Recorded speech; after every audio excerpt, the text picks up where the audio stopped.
Hola, ¿qué tal?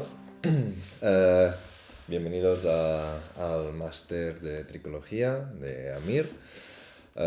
Yo soy Josep Antoni Fortuny, soy médico especialista en medicina interna y especialista en medicina estética y cirugía capilar. Y hoy pues os voy a hablar de tratamiento con plasma rico en plaquetas. A modo de introducción, pues primero os haré un poco de introducción sobre el tratamiento del plasma rico en plaquetas. Pasaremos a hablar de la fisiología, de sus componentes, sus factores de crecimiento, del mismo plasma rico en plaquetas, centrado pues a nivel capilar, tratamiento capilar, cómo preparamos este PRP y un poco las aplicaciones y los protocolos que se usan para este tratamiento del plasma rico en plaquetas en el pelo. Y por último, pues también os pondré unos cuantos resultados después de tratamientos. El plasma rico en plaquetas, rico a su vez en factores de crecimiento, ha sido y es concepto de investigación por sus propiedades moduladoras, estimuladoras de las células derivadas de células madre de origen mesenquimal. Inicialmente pues se ha usado en ciertas especialidades quirúrgicas pues para la evolución de estas heridas, regeneración tisular. Y bueno, pues su uso poco a poco se ha ido extendiendo, popularizando en el campo de la medicina estética debido a su papel principal, que es la bioestimulación cutánea y además pues en nuestro campo para el abordaje de las alopecias.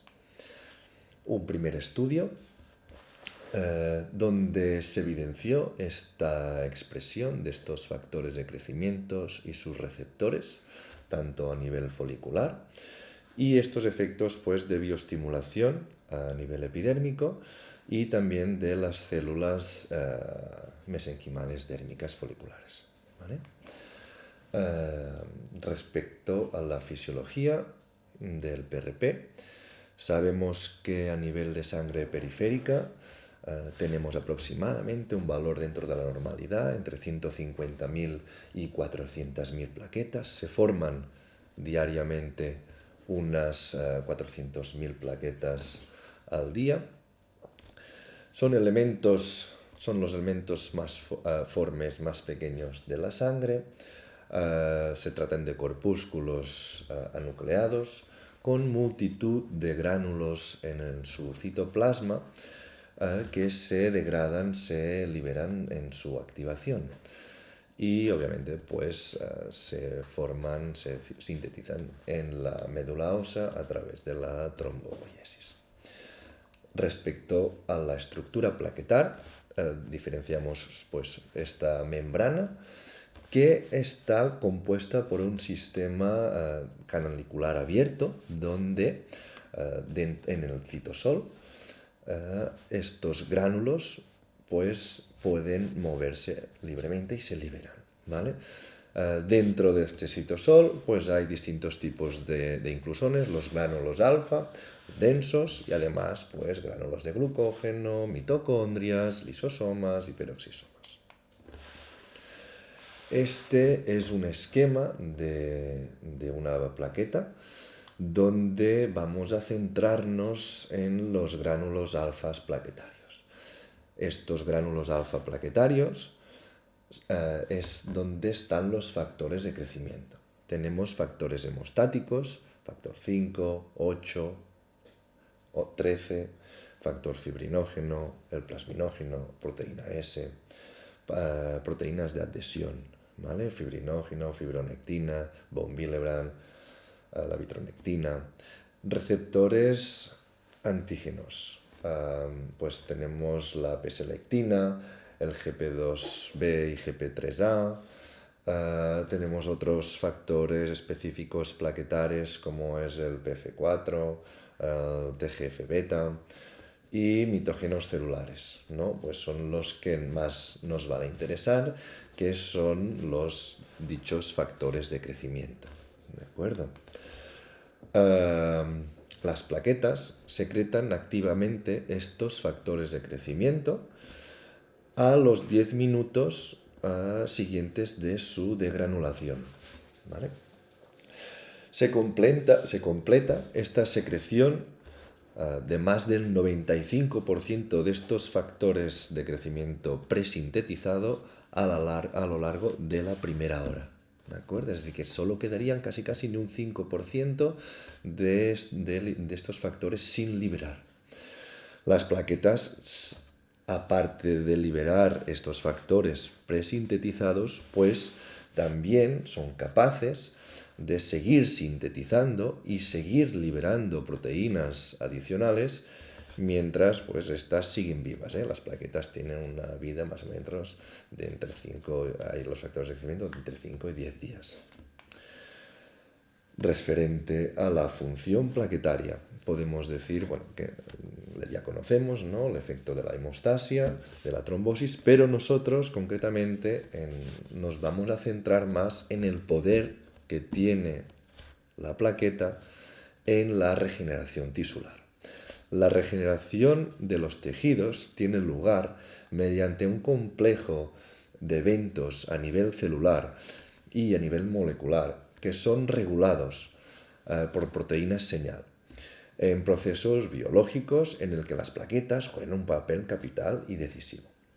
Además, esta activación plaquetaria, o también dicho degranulación, viene dada por una respuesta del daño tisular. Eso es muy importante, daño tisular y vascular, las cuales provocan esta secreción de plaquetas, esta secreción de proteínas biológicamente activas que se involucran en el proceso de curación tisular. Eso a nivel fisiológico, ¿vale? Quedémonos con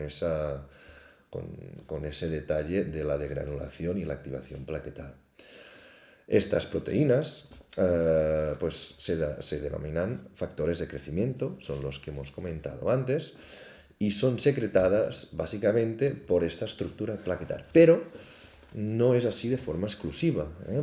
También se pueden producir por diferentes células, como es el caso del fibroblasto. ¿Esto por qué lo digo? Porque ya lo veremos que cuando tú pones el PRP para buscar esa regeneración tisular, hemos dicho, sobre todo acordaos que en la primera hora el 90-95% de los factores de crecimiento presintetizados se liberan y se activan, ¿vale?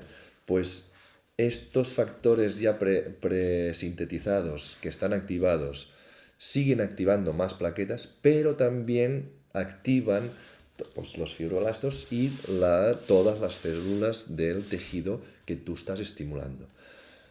De esa forma, siguen sintetizando más factores de crecimiento. Es como un pez que se muerde la cola, ¿no? O como un dominó. Tú tiras el dominó y pues se va en cadena, se van activando más factores de crecimiento. Eso lo digo porque veréis también, os avanzo un poquito, al final de la clase veremos los protocolos y nos daremos cuenta que para que tengamos pues tengamos resultados, hay que tener unas pautas unos protocolos, ¿vale? Entre una semana, 2 semanas, ya lo veremos. Precisamente por eso, ¿no? Porque a pesar de que tú inyectas las plaquetas y en una hora ya lo tienes todo allí en cascada activado, vamos a ver que hasta 50 días tenemos ese estímulo de regeneración. Por eso ya veréis que hay que seguir un poco pues la estimulación, ¿vale? En esta diapositiva, simplemente, pues para que veáis dentro de la plaqueta los diferentes gránulos que hay. Nosotros, lo que os he comentado, nos vamos a centrar en los gránulos alfa, sobre todo, ¿no?, el aspecto mitógeno celular, ¿no?, donde están los interesantes factores de crecimiento, pero veis la cantidad de transmisores, factores, proteínas que hay dentro de la plaqueta y su gran actividad. Como hemos hablado antes de la hemostasia, no vamos a hablar, nos vamos a centrar a nivel del proceso de regeneración tisular. Estas serían más o menos las etapas que tiene de la regeneración o la reparación cualquier tejido de forma fisiológica, ¿vale?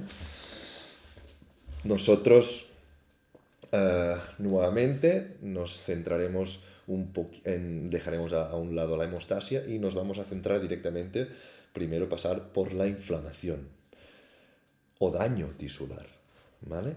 Ese daño, esa inflamación hace que se liberen los factores de crecimiento, que es nosotros añadiendo, es lo que vamos a realizar cuando inyectamos estos factores de crecimiento. Estaríamos realizando como una supuesta inflamación, daño tisular, ¿vale? La siguiente escala sería esta regeneración tisular, las cuales también entran en juego los factores de crecimiento. Y ya finalmente la remodelación tisular, donde pues se sintetiza la matriz, hay una extracelular y hay una diferenciación celular, ¿vale? Este proceso, que estamos hablando todavía de la fisiología, es muy importante tenerlo claro, básico, porque de hecho es lo que vamos a querer hacer con el PRP. Con los factores de crecimiento lo que queremos es tener esta evolución, esta fisiología, ¿vale?, pero de forma voluntaria, ¿vale? Hacer un daño y una activación voluntaria de la regeneración y la remodelación tisular. Respecto a los factores de crecimiento, ¿qué es lo que tenemos que saber? Ya nos vamos cada vez centrando más en lo que nos interesa para esta remodelación tisular. Tenemos que los factores de crecimiento, growth factors, son un conjunto de sustancias de naturaleza peptídica cuya misión es de comunicación intracelular a nivel molecular. Son capaces de modificar respuestas biológicas celulares, ya que pues, regulan esa migración, esa proliferación, diferenciación y metabolismo celular, e incluso pues, también la apoptosis, ¿vale? No es lo que queremos, pero también la apoptosis. La función principal de los factores de crecimiento, como hemos dicho, que es esta comunicación, es el control externo del ciclo celular, mediante pues, el abandono de esa quiescencia celular para pasar a la entrada de la fase G1 celular, ¿no?, activar esa célula. Los factores de crecimiento pues, estimulan el aumento del tamaño celular, incrementan la síntesis proteica de las células y expresan pues, los susodichos receptores de sus propios factores de crecimiento. Vamos ahora paso a paso a hablar de cada factor de crecimiento relevante a nivel capilar, ¿vale? Poco a poco quiero que nos vayamos centrando en el tema capilar. Hablaremos primero del factor de crecimiento derivado de las plaquetas. Tenemos el tipo AA, BB y la B. Este promueve indirectamente la angiogénesis a través de los macrófagos por un mecanismo de quimiotaxis. Además, activa los macrófagos, es un mitógeno de células mesenquimales, de células madres mesenquimales, y facilita la formación del colágeno. Además, promueve la proliferación de las células adiposas y de los fibroblastos dérmicos. Importantísimo, ¿vale?, este tema.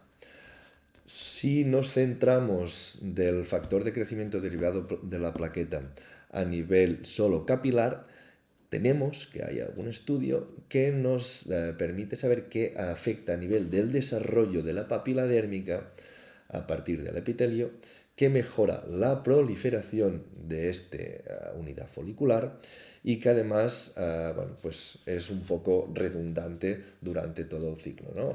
Hace que vaya regenerándose. Pasamos a otro factor, el factor de crecimiento transformante, B. Activa la quimiotaxis, activa la proliferación y la diferenciación a través de estas células madres mesenquimales, genera la síntesis de colágeno a través de los osteoblastos, promueve la proliferación de los adipocitos, de los fibroblastos dérmicos humanos, es un proangiogénico, inhibe la formación de los osteoclastos, inhibe la proliferación de las células epiteliales en presencia de otros factores. A nivel capilar, ¿vale? El TGF-beta. A nivel capilar desarrolla la arquitectura folicular importante, induce la fase anágena, también muy importante, y regula la quimiotaxis endotelial y la angiogénesis. Pasamos al factor de crecimiento epidérmico. Como todos un poco los factores que ya hemos dicho, ¿no? Otro factor, efecto mitogénico, quimiotáctico, fibroblastos, células epiteliales, activa la migración celular. A nivel de los fibroblastos, proteoblastos, expresan un alto número de receptores y estimulan la formación del tejido de granulación. Factor de crecimiento sí, hace que cicatrice. A nivel capilar, factor de crecimiento epidérmico promueve la fase anágena, igual que la anterior, y activa la proliferación de células de la vaina externa de la raíz del folículo piloso, a nivel estructural. Factor de crecimiento fibroblástico. Estimula y coordina la mitogénesis, todos son mitógenos, recordemos, no cansaré de decirlo porque de hecho es lo que estamos buscando, la activación de estas células mesenquimales para la regeneración. Promueve la proliferación de los fibroblastos, induce la secreción de la fibronectina, ¿vale? Es proangiogénico y activa la quimiotaxis de las células endoteliales. A nivel capilar, pues es un buen precursor de la formación del folículo piloso, induce y mantiene la fase anágena a través de la beta-caterina, ¿vale? Induce y mantiene la fase anágena a través de la fase de la beta-caterina, ¿vale? Importante el factor de crecimiento fibroblástico a nivel capilar. El insulin growth factor, factor de crecimiento insulínico. Promueve otra vez y diferencia las células mesenquimales, estimula la síntesis de osteocalcina, fosfatas alcalina, colágeno, osteoblastos, actúa como potente quimiotáctico y a nivel capilar, que es donde nos interesa, regula la proliferación y la migración celular y previene de la fase catágena. No solo se trata de aumentar la anágena, sino pues, de disminuir la catágena. El factor de crecimiento vascular endotelial, quimiotáctico, proliferación de células endoteliales, mitogénico, proapoptótico, promotor de la quimiotaxis, la diferenciación de células epiteliales, renales, gliales, ¿vale? Y a nivel capilar es secretada por las células de la papila dérmica, promueve la angiogénesis y la permeabilidad de los mismos vasos y es esencial durante la fase anágena para el tamaño del folículo, para que veremos que lo vamos a necesitar para que haya más densidad y para el grosor, más diámetro capilar. Poco a poco pues vamos dejando esta fisiología del plasma rico en plaquetas. Recordemos los puntos, ¿no?, más relevantes, que es esa necesidad de generar una activación de las células madre mesenquimales a través de los factores de crecimiento, dichos factores de crecimiento que cuando se inyectan, cuando se activan el 95% a la primera hora, se liberan y se generan y se activan todos, y esto se va perpetuando como una cascada durante unos 50 días.